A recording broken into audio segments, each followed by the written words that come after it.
예수님이다만 너와 나의 모습이 예수님이다만 하루 이틀 매일매일 지날 때마다 더 닮아가길 원해요. 너와 나의 모습이 예수님 닮아 너와 나의 모습이 예수님 닮아 하루 이틀 매일매일 지날 때마다 더 닮아가길 원해요. 예수님 사랑이 넘쳐 예수님 축복이 흘러 예수님 은혜가 가득가득 당신과 함께하길 원해요.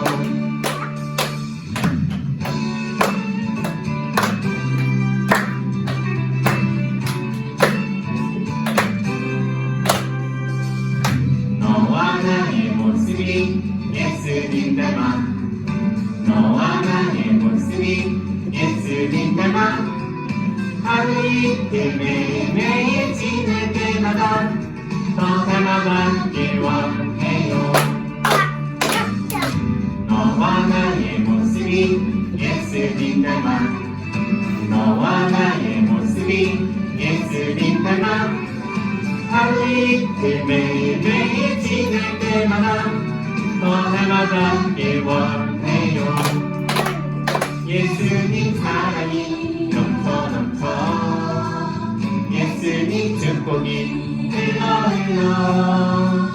예수님 은혜가 가득가득 당신과 함께하길 원해요. 예수님 사랑이 넘쳐 예수님 축복이 흘러 예수님 은혜가 가득가득 당신과 함께하길 원해요. 당신과 함께하길 원해요. 당신과 함께하길 원해요.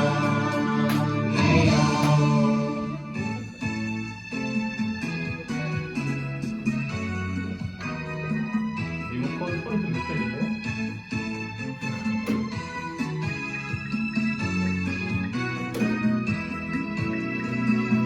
어디로도 못 가요 하나님 나라 이리로도 못 가요 하나님 나라 거듭 나는 나는 나라 하나님 나라 이리로 가는 나라 하나님 나라 곁으로도 못 가요 하나님 나라 지식으로 못 가요 하나님 나라 거듭 나는 하나님 나라 하나님 나라 이리로 가는 나라 하나님 나라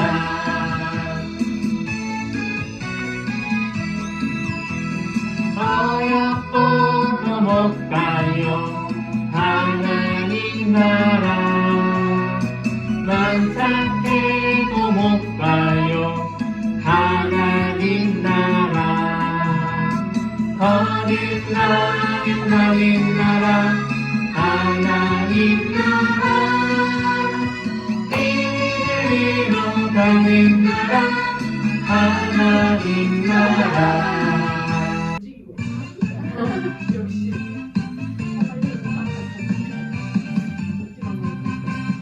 새로 어두워진 이 세상으로 슈 하나님 오래된 이 세상으로 슈 하나님께서 나를 보내셨어요 나를 여호와만 찬양하니 알려주라고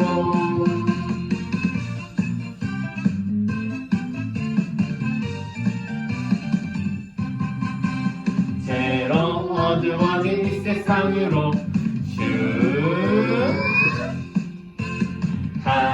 하나님 모르는 이 세상으로 하나님께서 나를 보내셨어요. 나를 여호와만 찬양하리 알려주라고. 하나님께서 나를 보내셨어요. 나를 여호와만 찬양하리 알려주라고.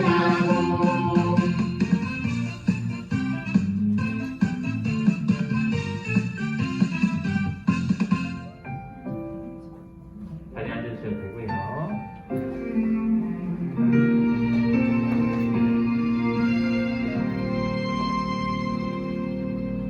나는 하나님을 예배하는 예배자입니다.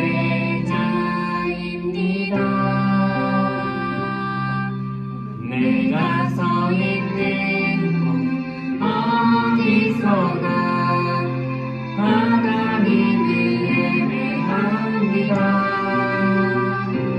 내 영혼 거룩한 은혜를 향하여 내 마음 완전한 하나님 향하여 이곳에서 바로 이 시간 하나님을 예배합니다.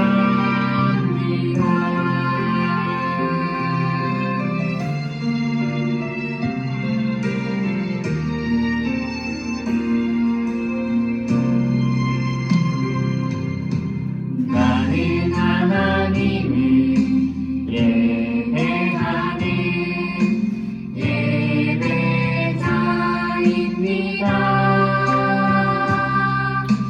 내가 서 있는 곳 어디서나 하나님을 예배합니다.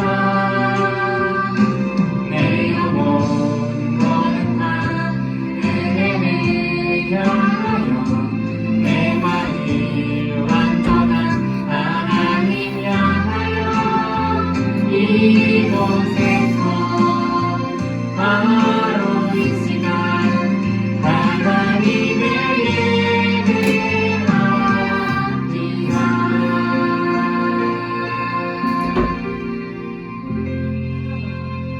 오늘 하나님 말씀 봅시다. 하나님 말씀은 민수기 17장 8절에서 11절까지 말씀이에요. 읽어볼까요? 시작. 이튿날 모세가 증거의 장막에 들어가 본즉 레위 집을 위하여 낸 아론의 지팡이에 뿜이 돋고 순이 나고 꽃이 피어서 살구 열매가 열렸더라. 모세가 그 지팡이 전부를 여호와 앞에서 이스라엘 모든 자손에게로 가져오매 그들이 보고 각각 자기 지팡이를 집어들었더라. 여호와께서 또 모세에게 이르시되 아론이 지팡이를 증거궤 앞으로 도로 가져다가 거기 간직하여 반역한 자에 대한 표징이 되게 하여 그들로 내게 대한 원망을 그치고 죽지 않게 할지니라. 모세가 곧 그같이 하되 여호와께서 자기에게 명령하신 대로 하였더라. 아멘. 이스라엘 백성들이 있었어요. 자, 이스라엘 백성들이 있죠. 우리 지난주 말씀해 보니까 이스라엘 백성들이 하나님이 약속하셨던 땅, 하나님이 애굽이라는 나라에서 나오게 하셨을 때 그냥 그 사람들을 빼내는 것만 아니라 이 사람들을 하나님이 약속하셨던 땅으로 이끌어가고 계셨어요. 근데 그 과정에서 사람들이 하나님을 믿지 않았어요. 하나님의 말씀을 믿지도 않았고 하나님을 신뢰하지 않았어요. 신뢰는 따르는 건데 따르지 않았어요. 그러다 보니까 어떤 일이 나타나냐면 항상 지도자 모세 그리고 제사장 아론을 원망했어요. 우리를 여기서 죽게 하는구나 하면서 원망을 했지요. 그런데 그때마다 하나님은 그 백성들에게 벌하시고 노하셨지만 그들에게 필요한 것을 늘 채워주셨어요. 지난주 말씀해 보니까 이제는 하나님께서 각 지파, 이스라엘 백성에게는 12지파가 있었어요. 그 지파에서 한 사람씩 모아서 저기 하나님의 약속의 땅 가나안을 정탐. 저기 누가 있지? 저기 땅이 어떻게 생겼지 보게 하셨죠. 그렇게 보냈는데 10명의 정탐꾼은 우리 이제 죽었어. 거기 사람들은 거인이고 커서 우리는 끝났어 라고 말했지만 두 사람 여호수아와 갈렙은 아니야. 하나님이 약속하신 그 땅에 우리가 충분히 갈 수 있어 하며 긍정적으로 이야기를 했어요. 그래서 결국 어떻게 되냐면 원망했던 사람들은 다 죽게 되었죠. 네. 하지만 여호수아와 갈렙은 생존했다. 살았다라고 이야기를 했어요. 그러고 나서 그 이후에 어떤 일이 나타나냐면 이스라엘 백성들 중에서 즉 12지파 중에 레위라는 지파가 있었어요. 그 사람들이 무엇을 했냐면 잘 들어보세요. 레위라는 지파의 사람들은 하나님을 예배하는 일들을 돕는 사람이었어요. 오늘 같으면 오늘 우리 주일날 예배 드리잖아요. 앞에서 저는 이렇게 말씀을 전하고 또 같이 돕는 일들을 한단 말이에요. 이런 사람들이 레위 지파의 사람들이 그 일들을 했어요. 그런데 어떤 사람들을 보니까 아론은 되게 멋있어 보이는 거야. 아론은 지파 뭔가 이렇게 제사도 드리고 피도 막 뿌리고 제단에서 막 불 지르고 이러니까 되게 좋아 보였던 거예요. 그러면서 고앗 자손의 이 사람들이 이렇게 말했어요. 야, 하나님이 너희만 거룩하게 했냐? 우리도 거룩하게 했어. 하면서 막 자기들도 제사장들이 하는 일들을 막 같이 하려고 했어요. 그래서 어떻게 됐을까요? 하나님이 그 사람들을 다 죽여버렸어요. 그 사람들을 땅을 갈라서 다 죽여버렸어요. 그리고 나중에 향로를 가져와서 향을 피우는 그 사람들도 하나님이 다 죽여버렸어요. 그 일로서 이스라엘 백성들이 뭐라 생각했냐면 화가 났어요. 이 모세와 아론 때문에 우리 백성들이 다 죽어가는구나 하면서 원망을 하면서 화가 났어요. 그래서 하나님께서 이 사람들의 모습을 그대로 내버려 두시지 않고 이제 하나님의 질서 그리고 하나님이 이 사람들에게 깨닫게 하시려고 말씀하셨어요. 지도자 모세를 불러 말씀하셨죠. 자, 모세야, 너는 가서 이스라엘 지파대로 그 사람들에게 지팡이를 하나씩 가져오게 하렴 이라고 말씀하셨어요. 갑자기 지팡이라고요? 지팡이를 가져오세요. 쫙 세어보니까 한 12개 되죠. 그 사람들에게 지팡이를 가져오게 하고 각 사람들마다 지파에서마다 자기 이름을 적어 놓으라고 했어요. 여러분 이름 쓰는 거예요. 그래서 그 지팡이들을 다 모아서 성막 안에 보면 증거기가 있어요. 와, 예쁘죠? 예쁜 게 있어요. 여기 안에 보면 하나님이 주셨던 만나가 담겨있던 그릇도 담겨있고 이 증거기라는 것은 하나님이 함께 하시는 그런 장소였어요. 그래서 이 각 지파에 있는 사람들, 지도자들의 지팡이를 모아다가 증거기 앞에 놔두렴. 이렇게 하도록 모세에게 하나님이 명령하셨죠. 그랬더니 모세가 하나님의 말씀대로 각 지파의 수요대로 지팡이들을 모아서 가지고 왔어요. 레위 지파의 대표로서는 누가 있냐면 아론. 누구였다고요? 아론이라는 사람을 대표로 세웠어요. 아론은 모세의 형이기도 했지만 하나님이 모세에게 말씀하시고 모세가 그 하나님의 말씀을 아론에게 전하면 아론은 그것을 백성들에게 전하는 일들을 했어요. 그래서 아론에게는 모세가 하나님과 같이 되었고 하나님은 모세라는 사람을 통로로서 이스라엘 백성들에게 말씀하게 하셨습니다. 레위 자손에서는 아론이 그 지팡이를 냈어요. 그리고 하나님이 그 다음날 지났더니 어떤 일이 나타났을까요? 이상한 일이 나타났어요. 이게 뭐야?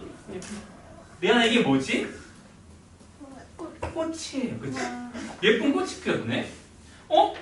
봤더니 한 지팡이에서는 꽃이 폈어요. 싹도 났고요. 심지어는 살구 열매가 달렸어요. 이게 가능한 일일까요? 사실은 불가능해요. 나무 막대에는 아무것도 자랄 수가 없어요. 혹여 자랄 수도 있어요. 어떠한 세균들이 붙어서 자랄 수 있지만 이렇게 나무에서 싹이 나고 열꽃이 피고 열매가 맺는 것은 오랜 시간, 거의 불가능한 일이었어요. 그런데 제사장들의 앞에 있는 각 지표들의 지팡이 속에서 한 지팡이에만 이상한 일이 났던 거예요. 바로 아론의 지팡이에서 꽃이 피고 싹이 나고 살구 열매가 달렸습니다. 그리고 하나님은 모세에게 말했어요. 이 지팡이들 원래 주인들에게 다 돌려줘라. 이 지팡이는 아론의 지팡이였어요. 그리고 나머지 사람들에게도 이 지팡이를 돌려줬어요. 그리고 하나님이 말씀하셨어요. 얘들아 봐라. 내가 아론을 선택했어. 내가 레위 자손을 선택했고 그리고 그 레위 자손을 통해서 하나님의 일들을 할 수 있도록 내가 보여주는 거야. 내가 이 지팡이를 선택한 것은 아론을 선택한 것도 있고 레위 자손을 선택한 것도 있고 더 나아가서 이 사람들을 통해서 하나님을 예배할 수 있는 사람들로 내가 선택했다는 것을 너희에게 보여주는 거예요. 이 일들에는 모세가 장난친 것도 아니고 속일 수도 전혀 없었어요. 오직 하나님이 이 같은 기적을 일으키셨던 거죠. 그리고 일들로 통해서 사람들에게 보여줘요. 더 이상 하나님 앞에 원망하거나 하나님의 그 질서를 깨뜨리지 못하도록 사람들에게 보여주는 사건이었습니다. 그리고 하나님은 말씀하셨어요. 아론의 그 쌍난 지팡이를 여기 언약궤 속에 담아라. 여기에 넣고 여기 안에서는 또 만나의 그릇도 담아서 이스라엘 백성들에게 깨닫게 해주라. 꼭 기억하게 해라. 하나님은 질서의 하나님이시고 하나님의 질서를 어기는 사람은 분명히 죽임을 당할 거라는 것을 말씀해 주셨던 거예요. 그래서 하나님은 이 사건을 통해서 아론의 지팡이, 아론만 특별한 사람으로 만드신 것이 아니라 이 일을 통해서 아론이 특별하기보다는 하나님의 질서가 무엇인지를 잘 보여주고 사람들이 하나님 앞에 심판받아야 될 일들도 이 사람들을 통해서 하나님이 꺾게도 하시는 그런 일들을 보여주셨던 거예요. 자, 우리는 여기서 깨달아야 될 것은 단 한 가지예요. 우리는 하나님의 질서를 잘 따라갈 수 있어야 돼요. 질서가 뭐예요? 잘 모르겠죠? 여러분, 질서는 이거예요. 예배 시간에는 자동차 타면 안 돼요. 봐라, 자동차 타면 안 돼요. 예배 시간에는 딴짓 하면 안 돼요. 안 돼요. 예배 시간에 맛있는 뭐 먹고 이러면 안 돼요. 이런 것이 질서예요. 이것을 잘 따라가는 것이 질서고 그것을 잘 지키는 것이 질서인데 우리 친구들도 이렇게 하나님의 그 질서를 잘 지킬 때 하나님은 그 사람들을 축복해 주세요. 그리고 하나님은 그 사람들을 바른 길로 인도해 주세요. 하지만 하나님의 질서를 따르지 않는 사람은 하나님 심판하시고 하나님 그 사람들을 때로는 책망하시기도 하세요. 그래서 우리 친구들은 하나님 보시기에 모두가 칭찬함을 받을 수 있도록 하나님의 질서를 잘 따라갈 수 있는 친구들이 되어야 돼요. 그러면 성경이 말하는 질서는 뭐예요? 성경책에는 수많은 질서들이 있어요. 그런데 우리가 대표적인 질서가 뭐냐면 우리가 앞에서 10가지 하나님이 지켜야 할 약속이 있었죠. 하나님만 섬겨야 돼요. 우상을 섬기면 안 돼요. 하나님의 이름을 망령되게 부르면 안 돼요. 예배를 드려야 돼요. 등등등. 이런 기본적인 것이 하나님의 질서예요. 이 질서를 잘 따를 때 하나님은 우리 친구들을 기뻐 받아주신다는 것을 꼭 기억하셔야 돼요. 그래서 우리 모든 친구들이 하나님 보시기에 기뻐하시는 그런 친구들 되시기를 예수님의 이름으로 축복합니다. 눈 감고 기도해 볼게요. 기도합니다. 하나님 감사합니다. 오늘 또 주시는 말씀을 통해서 하나님의 말씀에 또 질서를 지키는 것이 중요하다는 것을 함께 살펴보았습니다. 우리 친구들도 성경이 말해주고 있는 하나님의 질서를 잘 지키는 친구들 되게 해주셔서 하나님이 기뻐하시는 그리고 하나님의 축복을 받는 그런 친구들 될 수 있도록 늘 인도해 주세요. 감사드리오며 예수님의 이름으로 기도합니다. 아멘.